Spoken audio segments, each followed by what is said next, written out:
qui adorait observer la nature, mais elle avait une grande peur.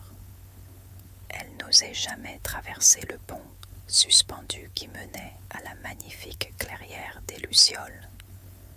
Chaque soir, elle voyait son frère et ses amis traverser en riant, tandis qu'elle restait de l'autre côté, le cœur battant. Un jour, son grand-père s'approcha et s'assit à côté d'elle. « Naya, pourquoi ne traverses-tu pas le pont ?» demanda-t-il. « Doucement, il est trop haut. Et il bouge quand on marche dessus, » murmura-t-elle. « J'ai peur de tomber. » Son grand-père sourit et lui tendit une petite lanterne. « La peur est comme l'obscurité, Naya. Mais le courage, c'est comme une lumière. Il ne fait pas disparaître la peur, mais il t'aide à avancer malgré elle. » Naya serra la lanterne contre son cœur, et si elle essayait, juste une fois. Le lendemain soir, alors que le soleil se couchait, Naya prit une grande inspiration et posa un pied sur le pont. Il grinça légèrement sous son poids, et son cœur se mit à battre plus fort. Elle voulait reculer, mais elle pensa aux paroles de son grand-père. Elle leva sa lanterne devant elle.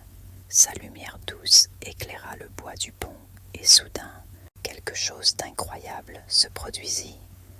Des petites lucioles commencèrent à apparaître autour d'elle, comme si elles l'encourageaient.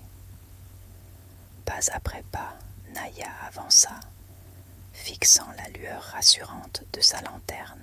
Le pont tremblait un peu, mais elle se rendit compte qu'elle était plus forte que sa peur. Enfin, elle atteignit l'autre côté. Son frère et ses amis applaudirent. Naya se retourna et regarda le pont qu'elle venait de traverser. Elle l'avait fait. Un sourire illumina son visage. Ce soir-là, sous un ciel rempli d'étoiles, Naya comprit que le courage ne faisait pas disparaître la peur, mais qu'il donnait la force de la surmonter. Et depuis ce jour, chaque fois qu'elle doutait d'elle-même, elle se souvenait de cette lumière qui l'avait guidée à travers l'obscurité.